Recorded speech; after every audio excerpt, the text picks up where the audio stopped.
انتہائی محترم پیارے دوستوں، بزرگوں، عزیزوں، جلسوں بہ جلسے، اجتماعات پر اجتماعات گزرتے جا رہے ہیں، لیکن جو نتائج مطلوب ہیں اگر وہ نتائج نظر نہ آئیں تو ایک ٹھیلی والے کو بھی تشویش ہوتی ہے کہ میری محنت سے مجھے حاصل کیا ہوا ہے۔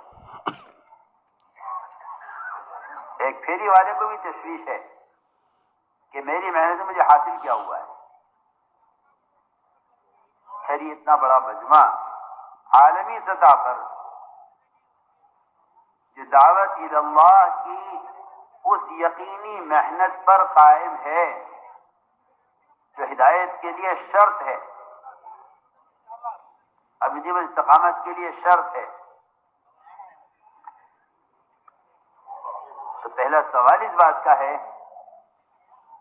کہ اس محنت کا حاصل اور اس کا مقصود جس کو اتباع سنت کہتے ہیں، اور اتباع سنت ایمان کی وہ علامت ہے کہ میں اللہ کی قسم کھا کر آپ سے کہتا ہوں اگر مسلمان اتباع سنت پر نہیں ہے تو ایمان اس کا ناقص ہے، اس کا ایمان ناقص ہے۔ یہ نماز پڑھتا ہو، روزے رکھتا ہو، حج کرتا ہو، زکوٰۃ دیتا ہو، اگر اس کا حلیہ اور اس کا معاشرہ اور اس کی ضروریات اور اگر اس کا طرز زندگی سنت کے مطابق نہیں ہے تو اللہ کی قسم اس کا ایمان ناقص ہے۔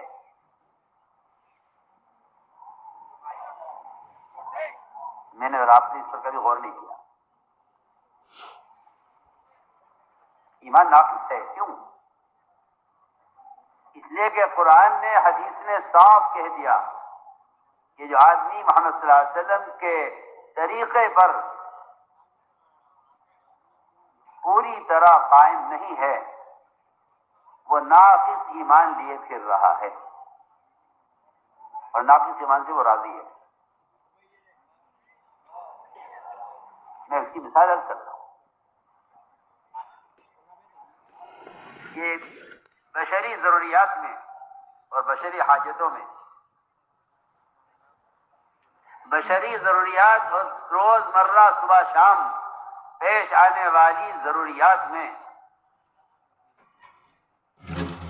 ایمان کا کیا درجہ ہے اور اللہ کی توحید اور نبی کی رسالت کو تسلیم کرنے میں ایمان کا کیا درجہ ہے اور فرائض کے ادا کرنے میں ایمان کی کیا درجہ ہے، میں آپ سے عرض کرنا چاہتا ہوں کہ ان تمام چیزوں میں ایمان کا درجہ برابر ہے،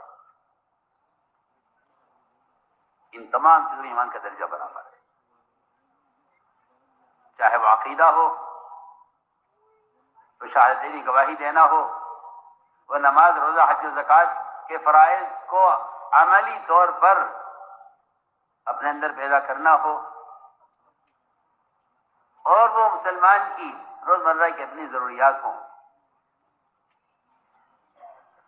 جو اہمیت ایمان کی توحید میں ہے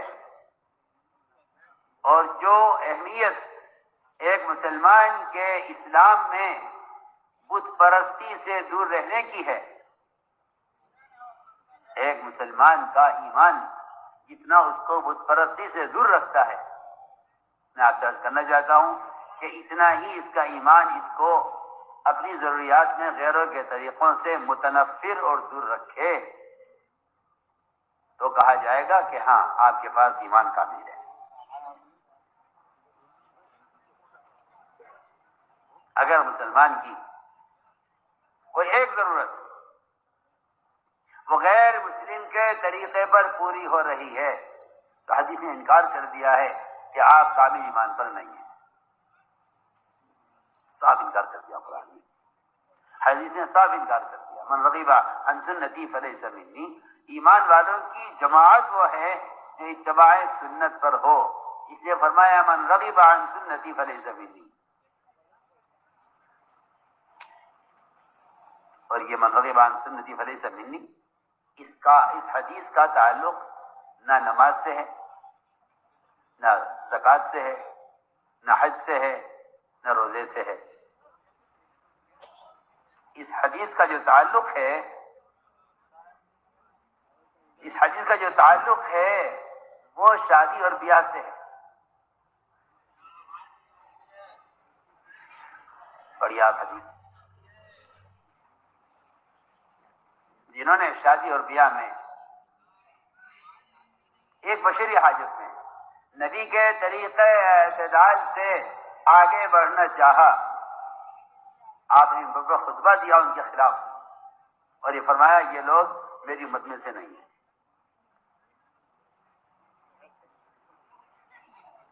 لیکن میرے اور آپ کے دماغ میں، ذہن میں ایک شیطان نے یہ بھوت بھر دیا ہے کہ صرف فرائض کا ادا کرنا کافی ہے مسلمان ہونے کے لیے، معاشرے کا کے احکام کا وہ درجہ نہیں ہے جو نماز، روزے، حج و زکوٰۃ کا درجہ ہے۔ اگر کوئی ایسا بھی کر لے تو ٹھیک ہے، ورنہ کوئی ایسی سخت بات نہیں ہے۔ اور میں کہنا چاہتا ہوں آپ سے، اس بات کو صاف کرنا چاہتا ہوں کہ جتنی نفرت ایک مسلمان میں بت پرستی کی ہونی چاہیے، اللہ کی قسم ایمان صرف یہ ہے کہ اتنی نفرت ایک مسلمان میں غیر مسلم کے طریقے پر اپنی ضرورت کے پورا ہونے میں نفرت ہونی چاہیے۔ اگر یہ نہیں ہے تو میں اور آپ اپنے ایمان کے بارے میں سچی بات ہے۔ میں مثال عرض کرتا ہوں، آپ کا خیال یہ ہے کہ نہیں، سنت کا وہ درجہ نہیں ہے جو فرائض کا ہے، اور ضروریات کا وہ درجہ نہیں ہے جو عقائد کا ہے۔ آپ ذرا سنیے، میں ایک قصہ آپ کے سامنے عرض کرتا ہوں۔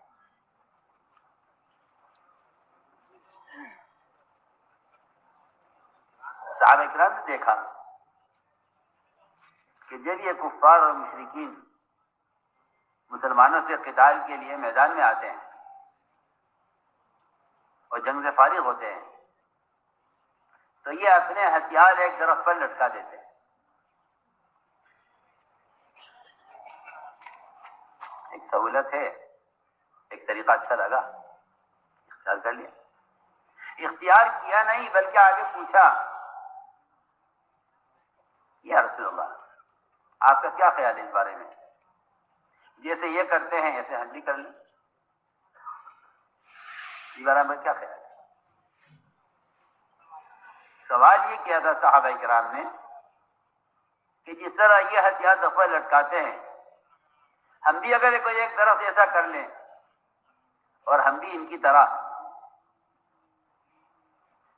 اپنے ہتھیار لٹکا لے کے درخت پر۔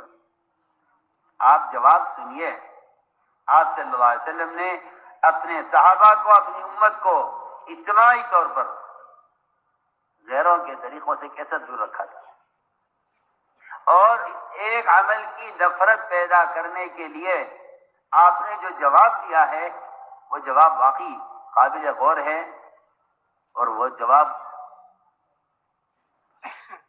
بتلائے گا کہ ایک ضرورت غیروں کے طریقے پر پورا ہونے کا کیا درجہ ہے۔ آپ نے فرمایا جواب میں کہ تمہارا مجھ سے اس کام کی اجازت لینا، تمہارا مجھ سے اس کام کی اجازت لینا یا اس کا مطالبہ مجھ سے کرنا کہ ہم بھی ایک درخت کر لیتے ہیں ان کی طریقے پر، تمہارا مجھ سے یہ مطالبہ کرنا، یہ تمہارا مطالبہ بالکل ایسا ہے کہ جب موسیٰ علیہ السلام بنی اسرائیل کو لے کر بحر قلزم سے پار ہو گئے تو فرعون غرق ہو گیا، فرعون غرق ہو گیا، موسیٰ علیہ السلام پار ہو گئے اپنی قوم کو لے کر، تو ان کا گزر ہوا کچھ لوگوں پر جو اپنے بت کی پوجا کر رہے تھے۔ انہوں نے کہا اجعل لنا الہا کما لہم آلہہ، ہمارا بھی ایک ایسا بت ہونا چاہیے پوجا کرنے کے، سے یہ کر رہے ہیں۔ آپ صلی اللہ علیہ وسلم نے اپنے صحابہ کو جواب یہ دیا کہ تمہارا مجھ سے اس درخت کا مطالبہ کرنا ایسا ہے جیسا بنی اسرائیل کا بت کی پوجا ہوتے ہوئے دیکھ کر ایک بت کا مطالبہ کرنا۔ انہوں نے نعوذ باللہ یہ نہیں کہا تھا کہ ہم کسی بت کی پوجا کرنا چاہتے ہیں، نعوذ باللہ۔ یہ میں کہہ رہا ہوں کہ یہ ایک ضرورت ہے وقت کی۔ عبادت میں آئیے، عبادات میں اہم عبادت روزہ ہے، جو سب نماز سے اور زکوٰۃ سے اور تمام فرائض سے زیادہ مجاہدے کا عمل ہے، بھوکا پیاسا رہنا۔ صحابہ نے عرض کیا، آپ نے پوچھا کہ یہ بنی اسرائیل یہ عاشورہ کا روزہ کیوں رکھتے ہیں؟ کہ جی اس لیے رکھتے ہیں ہم کہ اس دن ہمیں فرعون سے نجات ملی، اس کے شکرانے میں روزہ رکھتے ہیں۔ آپ نے فرمایا صحابہ سے، ہم بھی روزہ رکھیں گے، ہم ان سے زیادہ شکر کے حقدار ہیں، ہم بھی روزہ رکھیں گے، مگر ہم روزے میں ان کی مخالفت کریں گے۔ اگر یہ ایک روزہ رکھتے ہیں تو ہم عاشورہ کے 2 روزے رکھیں گے تاکہ ہمارا روزہ ان کے روزے کے مشابہ نہ ہو۔ آپ غور کیجئے، آپ صلی اللہ علیہ وسلم اپنی امت کو روزے میں ان کے مشابہ نہیں ہونے دے رہے، تو لباس میں، شکل میں، شادیوں میں، کھانے پینے میں، پہنے اوڑھنے میں کہاں گنجائش رہے گی اس کی کہ آپ ان کی مشابہت اختیار کریں؟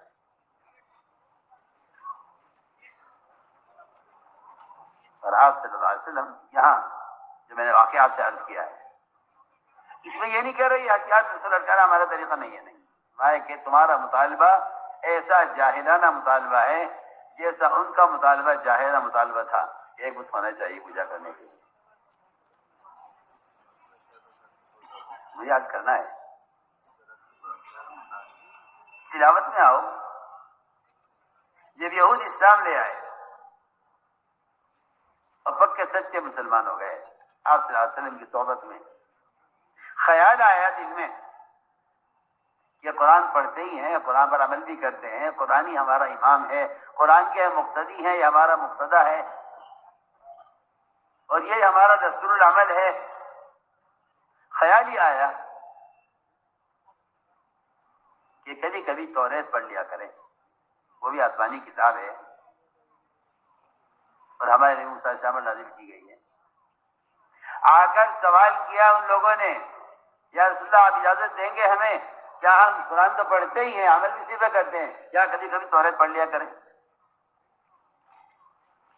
آپ کا جواب، آپ نے کیا جواب نہیں دیا، بلکہ اللہ نے آسمان سے ڈانٹ پلائی اور آسمان سے تنبیہ کی ان کو جو توریت پڑھنا چاہتے تھے۔ اللہ نے فرمایا ادخلوا فی السلم کافہ، اسلام میں پورے پورے داخل ہو جاؤ۔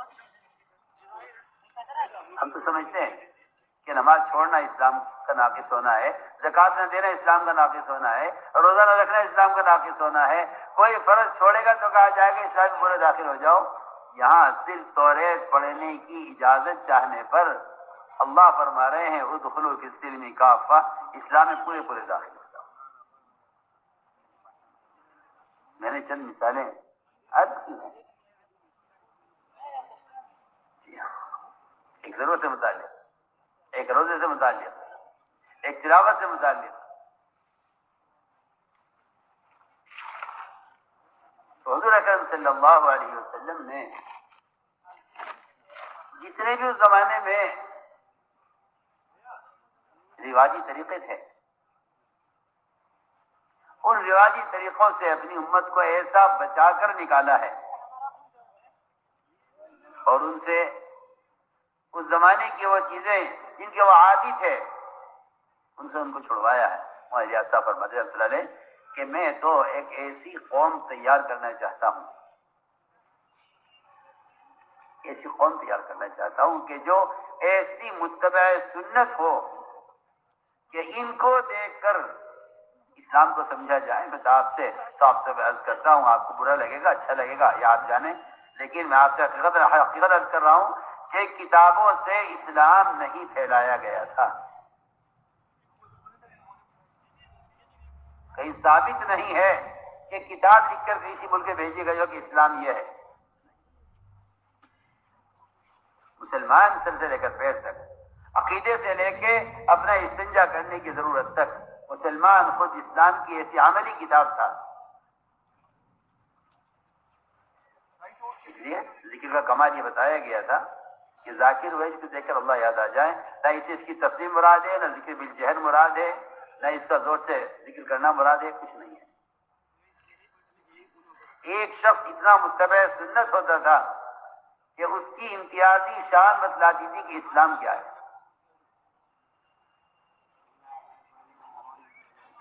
آپ کا خیال یہ ہے کہ اسلام کتاب میں ہے؟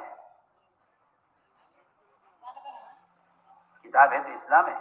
نہیں، ہم عرض کر رہے ہیں کہ نہیں، جہاں کوئی کتاب نہیں تھی اسلام پر، وہاں صرف مسلمان کی عملی زندگی وہ اسلام کی ایسی بولتی ہوئی کتاب تھی کہ جو اسلام سمجھنا ہو ان کو دیکھیں۔ وہاں صرف اسلام کی طرف ترغیب کی دعوت اور مشاہدہ کا اسلام ان کی زندگی میں تھا، مشاہدے کا اسلام ان کی زندگی میں تھا۔ تو ہم نے عرض کیا کہ یہ بنیادی بات ہے، اس امت کے عقائد، اس امت کی عبادات، اس امت کا معاشرہ ایسا بنایا گیا تھا، اور اس کے بننے کی وجہ کیا تھی؟ وجہ اس کی یہ تھی بنیادی کہ ظاہری نظام سے پہلے یقین ہٹایا گیا، کیونکہ یہ ساری بے دینی اور یہ سارا لوگوں کا معاشرہ یہ صرف ظاہری نظام اس کو لے کر آئے گا۔ اس ظاہری نظام سے پہلے یقین ہٹایا گیا۔ 13 سال مکے کی محنت صرف اس توحید کی ہے کہ تم اس بات پر پہلے آ جاؤ کہ تمہیں کسی کا طریقہ مطلوب نہیں ہوگا اور تمہیں کسی کے طریقے سے محبت نہیں ہوگی، پہلے اس پر آ جاؤ۔ اس لیے میں نے عرض کیا کہ سب سے پہلی محنت یہ ہوئی توحید۔ کیا مطلب توحید کا؟ کیا بس ہم مانتے اللہ ہے کہ علماء نے لکھا ہے مشرکین اللہ تعالی کو خالص اور تنہا متصرف یقین کرتے تھے کہ کرنے والی ذات صرف اللہ کی ہے۔ مشرکین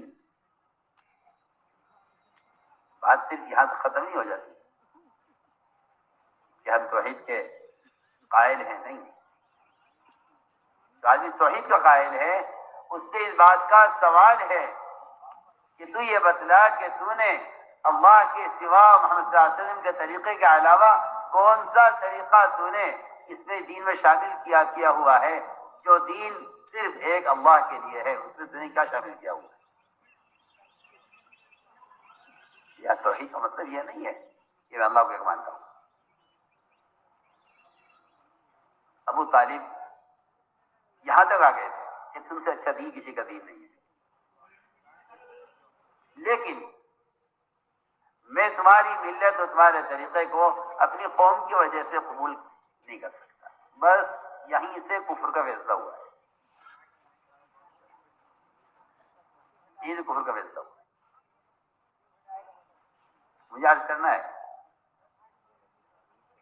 کہ توحید کا مطلب یہ نہیں تھا کہ تمہیں اللہ کو ایک مان لو بس،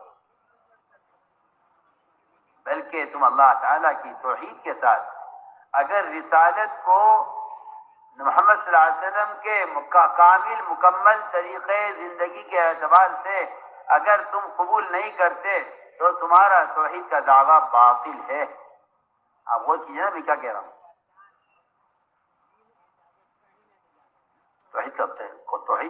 توحید کا دعویٰ باطل علماء نے لکھا ہے، میں تو سے نہیں کہہ رہا ہوں۔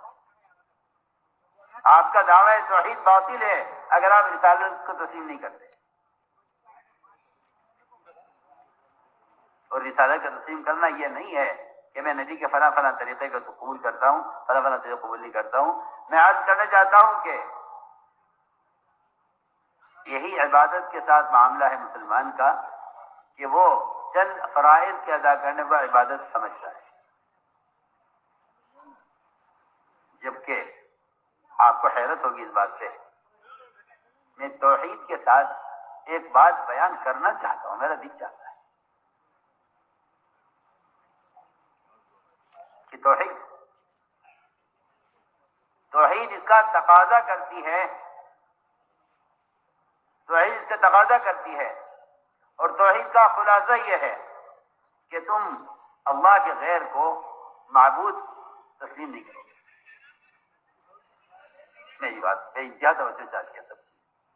تم اللہ کے غیر کو معبود تسلیم نہیں کرو گے، یہ توحید کا تقاضا ہے. اس لیے کہ اگر کوئی آدمی کہتا ہے کہ میرا رب اللہ ہے، تو اس ربوبیت کا اور اس توحید کا تقاضا یہ ہے کہ پھر آپ کسی بھی ایک معاملے میں محمد صلی اللہ علیہ وسلم کے طریقے کے خلاف کوئی طریقہ قبول نہیں کریں گے. کیونکہ اگر آپ نے کسی ایک معاملے میں اللہ کے غیر کی اطاعت کی تو آپ نے اللہ کے غیر کو اپنا رب بنایا ہے. میں کیسے اپنی بات دل کے سمجھاؤں آپ کو. یہاں میں اور آپ ایک مشکل میں پھنسے ہوئے ہیں. آپ کہتے ہیں اللہ کے غیر کو رب کہنا شرک ہے. ہم عرض کر رہے نہیں، اللہ کے غیر کی بات ماننا محمد صلی اللہ علیہ وسلم کے طریقے کے مقابلے میں یہ اللہ تعالیٰ کے غیر کو رب ماننا ہے. آپ سنیے تفسیر میں کیا کہہ رہا. اگر آپ قرآن پڑھیں دھیان سے اور قرآن سے پوچھیں کہ رب کا رب بنانا کیا ہے. اگر آپ قرآن سے پوچھیں کہ رب کو رب تسلیم کرنا کیا ہے، اور اگر آپ منافقین کا حال دیکھیں، میں بہت اچھی مثال آپ کو دینا چاہتا ہوں. 2 مثالیں. اگر آپ قرآن پڑھیں پہلے اور وہاں توحید اور عبودیت کو، یعنی توحید کو اور عبادت کو آپ قرآن پر پیش کریں پہلے. اگلی بات بعد میں عرض کروں گا. پہلے آپ قرآن پر پیش کریں توحید کو اور ربوبیت کو.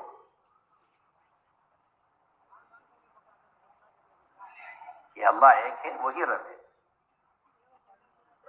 اگر آپ کا عمل نبی کے طریقے کے خلاف جا رہا ہے تو یہ نہیں کہا جائے گا کہ کریں تو آپ جو چاہیں، لیکن آپ رب اللہ کو مانتے رہنا بس. قرآن اس کا انکار کرتا ہے. قرآن کہتا ہے آپ جس کی مان کر چل رہے ہیں آپ نے اس کو اپنا رب بنایا. سیدھی سیدھی بات ہے بالکل.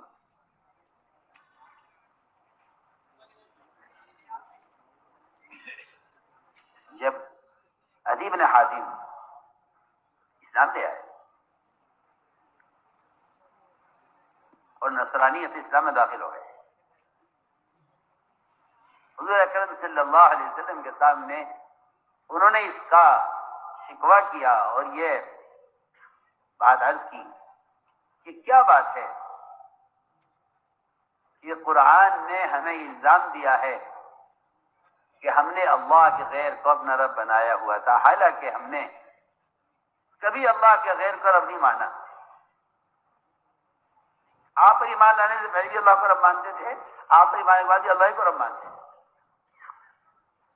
پھر قرآن میں الزام کیوں ہے یہ کہ انہوں نے اللہ کے غیر کو رب بنایا ہوا تھا، اپنے پو اور پادریوں کو، اپنے احبار رہبان کو.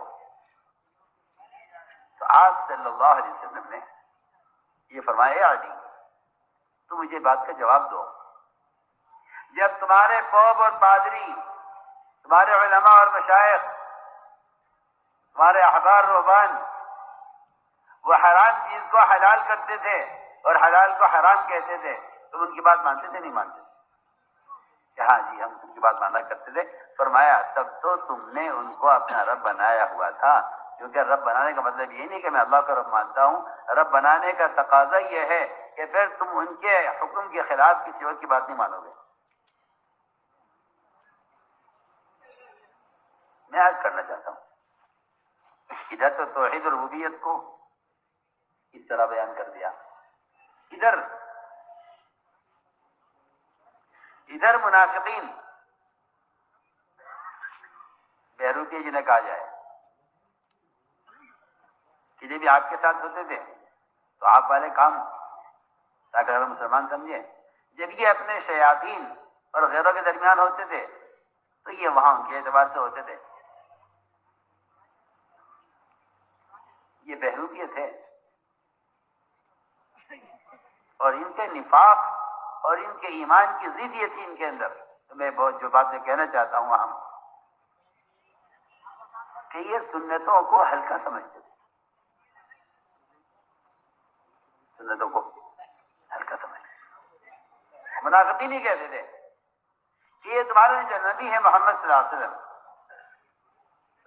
یہ کیا چھوٹی چھوٹی باتوں کو چھیڑتے ہیں اور چھوٹی چھوٹی باتوں پر کے طریقے بتاتے ہیں. ارے بھائی استنجا کسی نے کر لیا، جس طرح کر لیا، اب اس کا کیا مخصوص طریقہ؟ اور اگر کسی نے کھانا کھایا کس طرح کھا لیا، اس کے لیے کیا مخصوص طریقہ؟ بڑے بڑے کام کریں، اتنا بڑا مسئلہ لے کر آئے ہیں اللہ کی توحید کا، اور یہ کفر کا زمانہ، بجائے ان چھوٹی چھوٹی چیزوں کو تو یہ اعتراض کرتے ہیں منافقین، کیا تمہارے نبی یہ بھی بتاتے ہیں کہ استنجا ایسے کرو اور کھانا اس طرح کھاؤ، لقمہ اس طرح لو؟ علماء نے لکھا ہے کہ منافقین کا استنجے کی سنت کو ہلکا سمجھنے کا جو سبب ہے وہ نماز کو ہلکا سمجھنا ہے. اور نماز کا ہلکا سمجھنا کفر ہے، کیونکہ اگر ان کے اندر نماز کی اہمیت ہوتی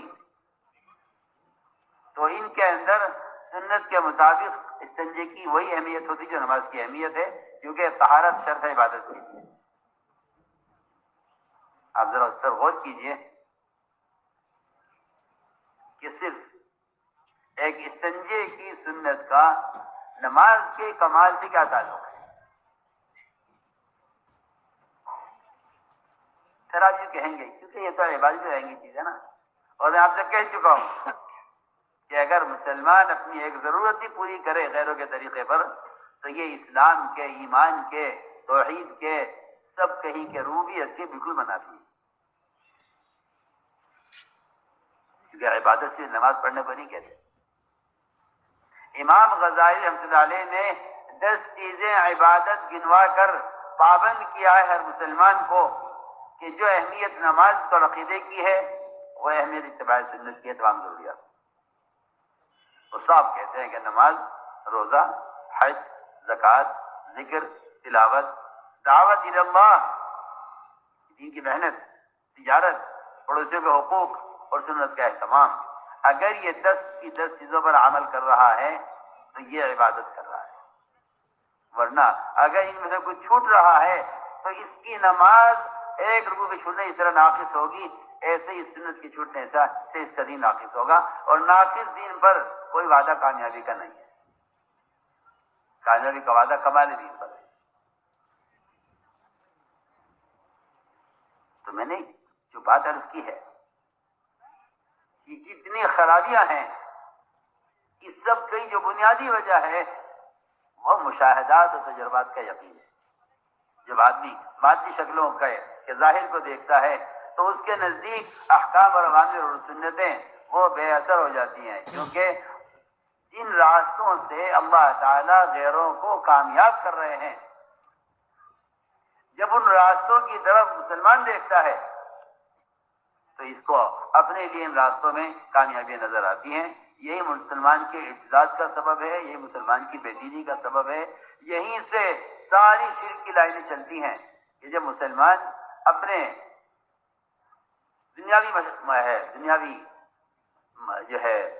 کی لائنوں میں غیروں کو غلط طریقوں سے کامیاب ہوتے ہوئے دیکھتے ہیں. اس لیے انبیاء علیہ السلام کی بعثت کی جو سب سے پہلی چیز ہوتی ہے، جس طرح وہ آ کر سب سے پہلے جس چیز کی دعوت دیتے ہیں وہ ان کے یقین اور ان کے مشاہدے اور ان کے تجربات کو ظاہر سے غیب کی طرف پہلے پھیلتے ہیں، تاکہ کل ان کو ظاہری کوئی شکل غیروں کے طریقوں کی طرف نہ لائے. کوئی ظاہری کوئی شکل انہیں اللہ کے غیر کی طرف مائل نہ کرے. اس لیے وہ سب سے پہلے قوموں کا یقین ظاہر سے ہٹاتے ہیں. میں نے جو تمہید عرض کی ہے یہ اس کا یہ خلاصہ تھا کہ ایمان بالغیب پر بھی اتنا زور دیا گیا ہے، اس کی کیا وجہ ہے؟ اس کی وجہ یہ ہے کہ جتنی بے دینی اور جتنی یہودیت نصرانیت مسلمان میں آئے گی، اللہ کی قسم صرف مشاہدے کے تجربات سے اور مشاہدے پر نظر اور ظاہری نظام کو دیکھ کر چلنے سے ان کے اندر یہودیت نصرانیت یہ ان کے اندر سرایت کرے گی، اگر ان کی نظر غیب پر ہے، ان کی نظر غیب پر ہے۔ اس لیے میں نے عرض کیا کہ سب سے پہلا کام بھی علیہ السلام کا یہ تھا کہ وہ آ کر اپنی اپنی قوموں کے یقین کو شکلوں سے حکموں کی طرف پھیرا کرتے تھے۔ اس لیے محمد صلی اللہ علیہ وسلم اللہ تعالیٰ کی طرف سے دو چیزیں لے کر آئے، ایک خبریں، دوسرے احکام۔ خبریں اور احکام، اور یہ دونوں چیزیں عقل کے خلاف، ظاہر کے خلاف، تجربات کے خلاف، انسانی مشاہدات کے خلاف، کائنات کی جو نظام ہے اس سب کے خلاف نبی خبر لے کر آتے ہیں۔